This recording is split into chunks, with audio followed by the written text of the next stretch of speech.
அனைவருக்கும் வணக்கம். Option tricky trade channel மூலம் உங்களை சந்திப்பதில் மிக்க மகிழ்ச்சி அடைகிறேன். நான் உங்கள் சந்தோஷ். நான் செபியில் பதிவு பெற்ற பங்கு ஆலோசகர் கிடையாது. இது பயிற்சிக்கான வீடியோ. எந்த பரிந்துரையும் நாம் வழங்குவது இல்லை. எந்த சோஷியல் மீடியாலையும் நம்ம பரிந்துரை வழங்குகிறோம், நீங்கள் தொகை கொடுங்கள் அப்படின்னு நம்ம கேட்கறது கிடையாது. அதுபோல் நீங்கள் தவறான வலைதளத்தில் இருந்தீர்கள் என்றால் அதற்கு நாங்கள் பொறுப்பல்ல. அதனால் சரியானதை தேர்ந்தெடுத்து நீங்கள் இணைந்து கொள்ளுங்கள். இப்போ பார்த்தீங்கன்னா மார்க்கெட்டில் சில விஷயங்களை நம்ம ஒப்பீடு பண்ணி பார்க்க வச்சுருந்தோம். நம்ம நேற்றைய லோ அப்படிங்கிறது, அதாவது கடந்த வர்த்தகத்தோட லோ தான். நேற்றைய லோனா நேற்று சந்தை விடுமுறை அப்படின்னு நம்ம நினைக்கக்கூடாது. எப்போவுமே சந்தை இருக்கிற நாளை நீங்கள் கருதி கொள்ள வேண்டும். க்ளோசிங் 19,428. கடந்த வாரத்தில் இந்த கடந்த 5 நாட்களில் இதுதான் குறைந்தபட்ச லோ, குறைந்தபட்ச க்ளோஸ். இன்னைக்கு பார்த்தீங்கன்னா negative open with gap down. Negative open அதோட கேப் டவுன் அப்படின்னு அர்த்தம். இன்னைக்கு பார்த்தீங்கன்னா காலையில் ஓப்பனான புள்ளியிலிருந்து ஒரு 10 புள்ளிகளுக்கு பக்கமாக ஹை வச்சுட்டு உடனடியாக சந்தை இறக்கம் கண்டது. அப்போ 19,390 அப்படின்னு நம்ம வச்சுட்டாலும் கூட அங்கிருந்து 100 புள்ளிகள் அப்படிங்கும்போது 19,290 ஒரு நாள் ரேஞ்சுடைய அளவு. அப்போ 19,290க்கு கீழ்முகமாக நிற்கக்கூடிய வாய்ப்பு இருந்திருந்தால் சந்தை என்ன இருக்கணும், ரேஞ்ச் எக்ஸ்பேண்ட் மற்றும் சென்ற வாரத்திற்கு முந்தைய வாரத்தோட லோ 19,296. அப்போ இதற்கு கீழே இருக்கிற வர சந்தை என்ன ஆயிருக்கும் அப்படின்னா நன்றாக கீழே இறங்கக்கூடிய வாய்ப்பாக அமைந்திருக்கும். நிறைய பேர் அதைத்தான் சொல்லியிருப்பாங்க. ஆனால் சந்தை என்ன பண்ணியிருக்கு, 19,257 லோ வச்சுட்டு அங்கிருந்து மார்க்கெட் 19,465, அதாவது லோவிலிருந்து 200 புள்ளிகள் ஏற்றம். இது எதனால் அப்படின்னு பார்க்கணும். இன்றைய நாள் கரடிகளுக்கு மிகவும் ஏற்ற நாள். ஆனால் அதை ஒரு நல்ல வாய்ப்பை தவற விட்டுட்டாங்க அப்படின்னு சொல்லணும். இன்றைக்கி என்னென்னா market negative open, gap down open, last வீக்குக்கு முந்தைய வாரத்தோட லோவை பிரேக் பண்ணியிருக்கு. இந்த அளவுக்கு வந்தாச்சுன்னா செல்லிங் ப்ரெஷர் வரணும். அப்போ செல்லிங் ப்ரெஷர் வரணும்னா புட் ஆப்ஷன் செல் பண்ணவங்க என்ன பண்ணணும்னா பேனிக் ஆனதுக்கப்புறம் அவங்க கவரிங் அப்படிங்கிறது ஒன்றுக்குள்ளே போயிருந்தாங்கன்னா சந்தை இன்னும் நல்லா இறங்கியிருக்கும். ஆனால் இந்த இடத்துல புட் செல்லர் பயப்படவே இல்லை, அப்படியே அசராமல் இருந்துட்டாங்கன்னு சொல்லலாம் அந்த அளவுக்கு. அப்போ காலையிலேயே இந்த வீடியோ நம்ம ஒரு பதிவு கொடுத்துருந்தோம். அந்த பதிவுகள் பார்த்தவர்களுக்கு சில விஷயங்கள் புரியும். அட்டவணை 19,300 call and put, 19,400 call and put straddle இருந்து 19,300 கால் அண்ட் புட்டோட ஸ்ட்ராடல் அடிப்படையில் 19,270 மிக முக்கிய இடம் அப்படின்னு நம்ம சொல்லியிருப்போம். அந்த காரணம் அப்படிங்கிறத பார்க்கலாம்.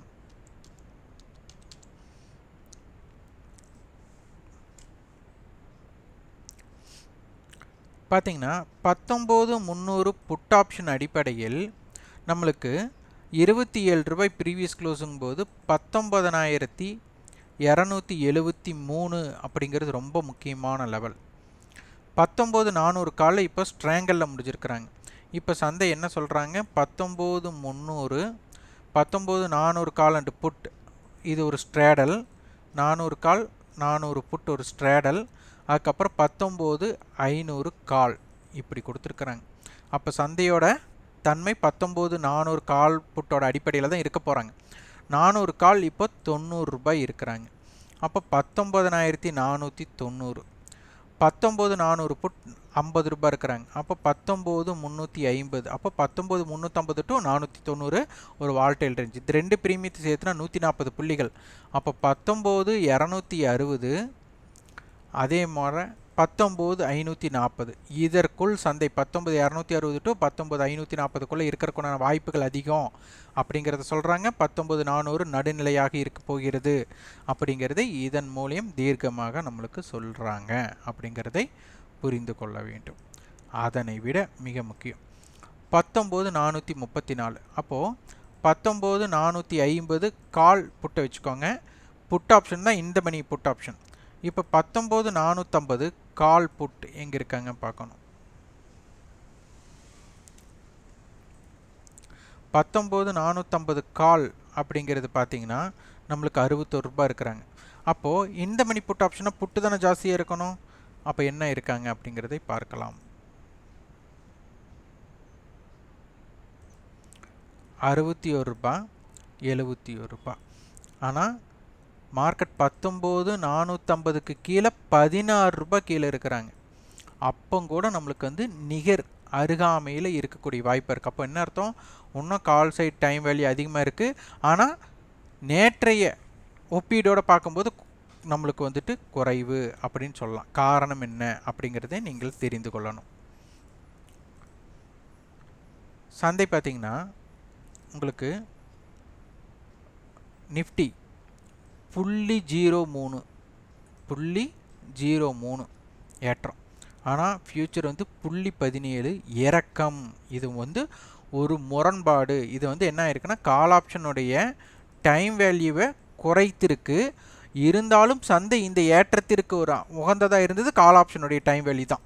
அதை தான் சிடிவின்னு சொல்லுவாங்க. அப்போ இந்த மார்க்கெட் வந்து லோவில் ஒரு சப்போர்ட் எடுத்தால் நம்ம சொல்லியிருக்கிறோம், கால் ஆப்ஷன் கட்ட டைம் வேல்யூ இருந்தால் மார்க்கெட் இறங்காது அப்படிங்கிறது பொருள் அல்ல. இறங்கினாலும் ஏதேனும் சப்போர்ட் இடத்துல யூட்டர்ன் எடுத்து நல்லா ஏறக்கூடிய வாய்ப்பு அப்படின்னு சொல்லியிருந்தோம். இந்த வார்த்தை நம்ம பயன்படுத்தி இருப்போம். அந்த வார்த்தைக்கு அங்கே நிகர் பாருங்க. இந்த இடத்துல சப்போர்ட் எடுத்திருக்காங்க. அப்போ 19300 புட் கொடுத்துருந்தாங்க. அப்போ 19270க்கு கீழே இருந்தே ஆகணும்.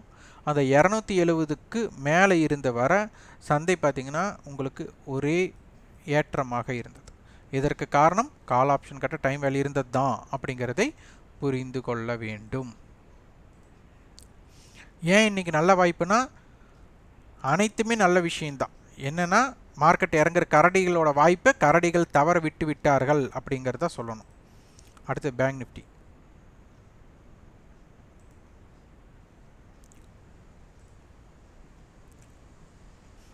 பேங்க் நிஃப்டியோட நேற்றைய லோ 44,120.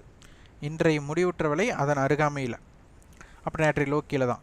இப்போது ஓப்பன் எங்கே இருக்கோ ஓப்பன் டு ஹை அப்படிங்கிறது ஒரு 140 புள்ளிகள் நம்மளுக்கு பயணம். ஆனால் ஓப்பன் டு லோ அப்படிங்கிறது 300 புள்ளிகள்.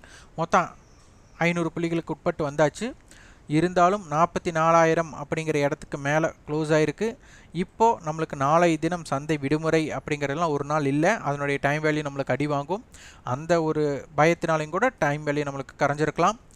இப்போது நம்மளுக்கு மார்க்கெட் முடிஞ்சதிலிருந்து எஸ்டர்டே ஹை அப்படிங்கிறத பிரேக் பண்ணுறதுக்கு ஒரு 130 புள்ளிகள் தான். ஆனால் எஸ்டர்டே லோவை கட் பண்ணோன்னா நம்மளுக்கு 300 புள்ளிகள் பயணம் நடக்கணும். அப்படிங்கிறதை புரிந்து கொண்டு நம்ம இதனுடைய விளக்கத்தை பார்க்க வேண்டும். இன்றைக்கி முரண்பாடான க்ளோசிங். மார்க்கெட் வந்துட்டு நிஃப்டி வந்து பாசிட்டிவ், பேங்க் நிஃப்டி நெகட்டிவ். இருந்தாலும் ஃபியூச்சர் ரெண்டுமே நெகட்டிவ் அப்படிங்கிறத புரிந்து கொள்ளணும். வாங்க பேங்க் நிஃப்டி என்னன்னு பார்த்துக்கலாம்.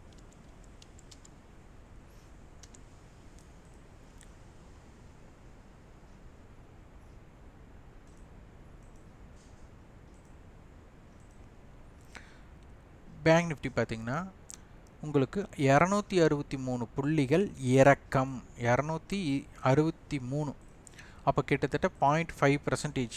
ஆனால் இங்கே பார்த்தீங்கன்னா உங்களுக்கு 109 புள்ளிகள் தான். அப்போது 150 புள்ளிகள் ஃபியூச்சரை இறக்கி அதனை சரி செஞ்சுருக்காங்க அப்படிங்கிறதை புரிந்து கொள்ள வேண்டும். இப்போ அட்டவணை. இப்போது 44,000 கால் புட் இதுதான் ஸ்ட்ராடலாக இருக்குது. இப்போ இதனுடைய க்ளோசிங் ப்ரைஸ் இப்போ நம்மளுக்கு என்ன கொடுத்துருக்காங்க, 44,000 புட் 168 ரூபா அப்படின்னா 32 44,000 கால் 219 ரூபா. அப்போ 44,219. இந்த ரெண்டு பிரீமியத்தை ஆட் பண்ணால் நம்மளுக்கு ஒரு 370 புள்ளிகள் 380 புள்ளிகள் 400ன்னு வச்சுட்டாலும் கூட 44,600. இந்த பக்கம் 43,600. இதற்குள் சந்தை இருக்க அதிகமான வாய்ப்பாக இருக்கும். மன்னிக்கவும் 44,400. 44,400ம் 44,600 இந்த அளவுக்கு சந்தை இருக்கக்கூடிய வாய்ப்பு 43,600லேருந்து 44,400க்குள்ளே இருக்கக்கூடிய வாய்ப்புகள் உள்ளது. இதற்கு தகுந்த மாதிரி வியாபார அமைப்பை பயன்படுத்தி கொள்ளுங்கள். இதனை சுதந்திர தினம் நம்மளுக்கு அருகாமையில் இருக்குது. நாளை தினம் சுதந்திர தினம். நம்ம எப்படி நம்ம வெள்ளையர்களிடமிருந்து நாம் சுதந்திரம் பெற்றோமோ அதுபோல் ஆப்ஷன் வர்த்தகத்திற்கு நம்ம வரைபடத்திலிருந்து சுதந்திரம் பெற வேண்டும். வரைபடம் தெரிந்து கொள்வது தவறில்லை, ஆனால் வரைபடத்தை மட்டுமே நம்புவது தவறு. இது ஒரு முழுக்க இது கணக்கீடு அப்படிங்கிறது தான். ஒரு பிரீமியம் ஏன் அமையுதுன்னா கண்டிப்பாக ஒரு பிரீமியத்திற்கு அந்த கணக்கீடு முக்கியம். இது நீங்கள் எளிதாக கடந்து செல்ல வேண்டாம். இது டிமாண்ட் அண்ட் சப்ளை அப்படிங்கிறத விட இது ஆப்ரேட்டட் அப்படின்னு தான் அர்த்தம். ஏன்னா இப்போது 44,000 மார்க்கெட் முடிஞ்சால் 44,000 காலும் 0 ஆகணும், புட்டும் 0 ஆகணும். இதுதான் லாஜிக். அப்போது இவங்க என்ன பண்ணுறாங்க, 44,090 அப்படின்னு வச்சுட்டாலும் கூட 43,900லேருந்து 44,200ன்னு எடுத்துக்கலாம். 43,900 டு 44,200க்கும் 300 புள்ளிகள் தான் வித்தியாசம். இவங்க 280 புள்ளிகள், இவங்க 270 புள்ளிகள். அப்போ என்ன அர்த்தம், நம்மளுக்கு கிட்டத்தட்ட 550 புள்ளிகள். ஆனால் எவ்வளோ இருக்கணும், 300 புள்ளிகள் இருக்கணும். 250 புள்ளிகளை 0, அதான் டைம் வேல்யூ, அதைத்தான் 0 பண்ணக்கூடிய மூமெண்ட்டுக்கு தான் மேலே கீழே நகர்த்துறது. அப்போ இது எப்படி, அப்போ ப்ரீமியம் பார்த்திங்கன்னா நீங்கள் யாராச்சும் பேருந்தில் கடைசி இருக்கையில் அமர்ந்து பயணம் செய்யக்கூடிய வாய்ப்பு இருந்திருந்தால் அது 5 பேர் அமரக்கூடிய இருக்கையாக இருக்கும். அதில் யாராச்சும் 6வது நபர் ஒருத்தர் அமர்ந்தால் எல்லாரும் ஒரு நெருக்கடியில் உட்காருவாங்க.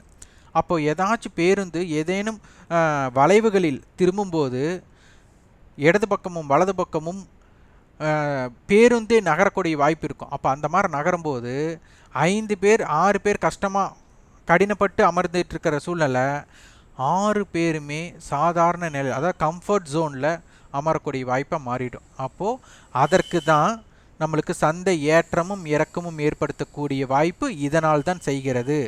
இதனை புரிந்து கொள்பவர்களுக்கு பங்கு சந்தை மிகவும் எளிமை. இதனால் வாய்ப்பு இருக்கும்போது வியாபாரம் செய்வதை மட்டும் செய்தாலே மிக சிறப்பாக இருக்கும். இதற்குண்டான கட்டண பயிற்சி நம்ம கொடுத்துட்ருக்குறோம். விருப்பம் உள்ளவர்கள் ஆகஸ்ட் 15ஆம் தேதி ஸ்டாக்குக்கும் ஆப்ஷனை பற்றி புரிதல் வேணும் அப்படிங்கிறவங்களுக்கு ஆகஸ்ட் 28ஆம் தேதியும் நம்ம வகுப்புகள் இருக்குது. விருப்பம் உள்ளவர்கள் 9842610908 என்ற வாட்ஸ்அப் எண்ணிற்கு தொடர்பு கொண்டு அதனை பற்றி தகவல் பெற்றுக்கொள்ளுங்கள். கண்டிப்பாக நம்மளோட வகுப்பில் இந்த இடத்துல பை பண்ணுங்கள், இந்த இடத்துல செல் பண்ணுங்கள் அப்படிங்கிற பரிந்துரையாட்ட இருக்காது. எங்களிடம் இணைந்தாலே வெற்றி பெற்று விடலாம் அப்படிங்கிற எண்ணத்தில் பங்கேற்க வேண்டாம். உங்களால் சந்தையை பார்க்க முடியும், உங்களால் சுயமாக முடிவெடுக்க முடியும் அப்படிங்கிற திறன் இருப்பவர்கள் நீங்கள் கலந்து கொள்ளலாம். இந்த வீடியோ பயனுள்ளதாக இருந்தால் லைக் பண்ணுங்கள், ஷேர் பண்ணுங்கள், சப்ஸ்கிரைப் பண்ணுங்கள். கண்டிப்பாக உங்கள் ஃபீட்பேக் கமெண்ட் பாக்ஸில் பதிவு பண்ணுங்கள். நன்றி, வணக்கம்.